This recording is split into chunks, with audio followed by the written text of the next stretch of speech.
Hi friends, நான் யசோதரன். இன்னைக்கு தெர்மோடைனமிக்ஸில் இருக்க ரெஃப்ரிஜரேஷன் டைப்பில் இருக்க சம் பார்ப்போம். A cold storage plant is required to store 20 tons of fish. The temperature of fish when supplied 25 degrees Celsius. A storage temperature of required minus 8 degrees Celsius.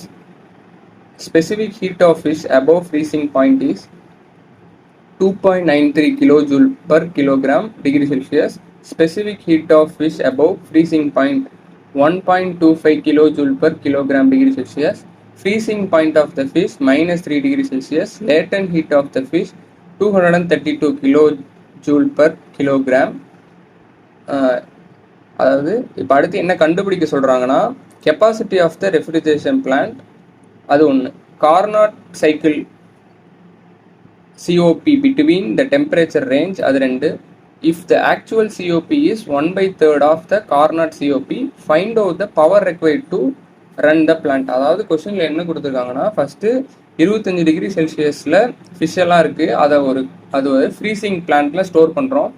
அதோட freezing point வந்து -3 degree Celsius. அதை இன்னும் எவ்வளோ ஃப்ரீஸுக்கு கொண்டு போகணும்னா -8 degree செல்சியஸுக்கு கொண்டு போகணும். இப்போ கொஸ்டினில் என்னென்ன கொடுத்துருக்காங்கன்னு பார்ப்போம். மாஸ் கொடுத்துருக்காங்க 20 டன் ஆஃப் ஃபிஷ்.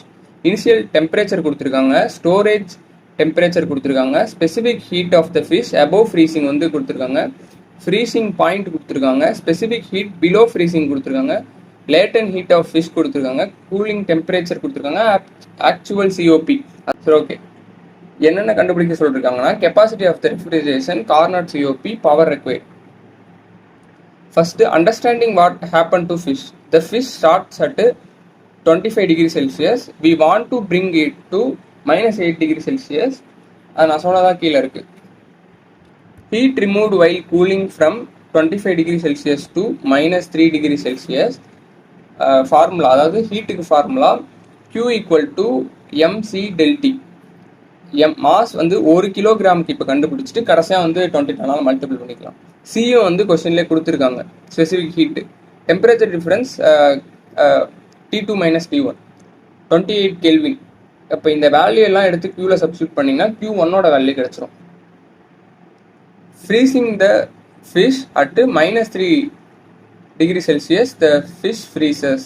அதாவது ஃப்ரீசிங் பாயிண்ட் வந்து -3 டிகிரி செல்சியஸ். இது வந்து லேட்டன் ஹீட். இந்த லேட்டன் ஹீட்டை கொஸ்டின்லேயே கொடுத்துட்றாங்க. அடுத்து Q3 கண்டுபிடிக்கணும். Q3க்கு அதே மாதிரி சியோட வேல்யூ, எம்மோட வேல்யூ தெரியும், சியோட வேல்யூ கொஸ்டின்லேயே கொடுத்துறாங்க. டெம்பரேச்சர் டிஃப்ரென்ஸ் கண்டுபிடிச்சிடலாம் 5 கெல்வின். இது எல்லாத்தையும் அப்ளை பண்ணால் Q3ஓட வேல்யூ கிடச்சிரும். இப்போது டோட்டல் ஹீட் ரிமூவல், அதாவது Q1, Q2, Q3 இது எல்லாத்தையும் ஆட் பண்ணிக்கிறோம். 320.29 கிலோஜூல் per கிலோகிராம் கிடைக்குது. ஹீட் ரிமூவ்டு ஃப்ரம் 20 டன்ஸ், அதாவது நம்ம முன்னாடி சொன்ன மாதிரி 1 கிலோகிராமுக்கு தான் கண்டுபிடிச்சிருந்தோம். இதை வந்து 20 டன்னு கண்டுபிடிக்கும் போது 20 × 1 டன்னா 1000 கிலோ, அதாவது 1000ஆல் மல்டிபிள் பண்ணால் 20,000 கிலோ அப்படின்னு கிடைக்கும். இப்போ டோட்டல் ஹீட்டுனா மல்டிபிள் பண்ணிக்கலாம். 20,000ஆல் மல்டிபிள் பண்ணால் 20 டன்னுக்கு எவ்வளோ ஹீட்டுன்னு சொல்லிட்டு கிடச்சிரும். அடுத்து இப்போது 8 ஹார்ஸுக்கு தான் கேட்டிருக்காங்க, அதனால் 8ஆல் டிவைட் பண்ணிக்கிறோம். ரெஃப்ரிஜரேஷன் பிளான்ட் கெப்பாசிட்டி, அதாவது ஒரு TR equal to 14,000 kilojoule per hour. Capacity வந்து அதால் டிவைட் பண்ணால் மொத்தமாக எவ்வளோ கெப்பாசிட்டி கிடச்சிரும். இந்த 14,000 வந்து constant value. Convert temperature to Kelvin from Carnot COP temperatures must be in Kelvin. Hot side அதாவது TH, கோல்டு சைடு வந்து TL. இது ரெண்டுமே கெல்வின்ல கண்டுபிடிச்சிக்கிறோம்.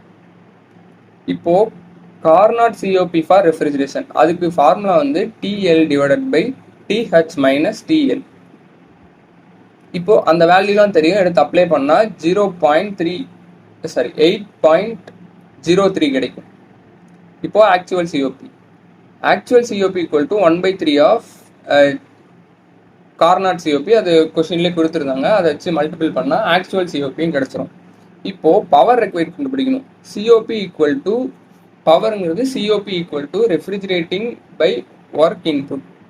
நமக்கு ஒர்க் தான் வேணும், அதனால் ஒர்க்கை இந்த பக்கம் வச்சுட்டு மற்றதெல்லாம் அந்த பக்கம் டிவைடட் பையில் கொண்டு போயிடும்.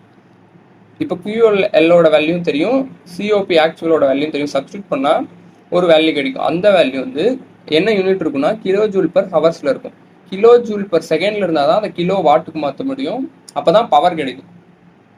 அதனால ஹவர்ஸை செகண்டுக்கு மாற்றுறோம். செகண்டுக்கு மாற்றினா 3600 டிவைட் பண்ணணும். டிவைட் பண்ணால் பவர் கிடைச்சிரும்.